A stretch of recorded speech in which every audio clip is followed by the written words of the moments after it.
என்று சொல்லி தரும் சமூக விதைத்தால் தான் சோறு என்று சொல்லி தர மறந்து விட்டது. பணத்திற்கு 1000 தொழில் உள்ளது, ஆனால் உணவிற்கு ஒரே தொழில், அதுதான் விவசாயம். மனிதனுக்கு கடவுள் தந்த முதல் பரிசு விவசாயம்.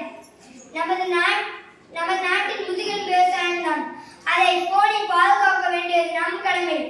ஆனால் நம் கடமையை மறந்தால் கொஞ்சம் கொஞ்சமாக விவசாயத்தை அழித்து வருகிறோம். விவசாயம்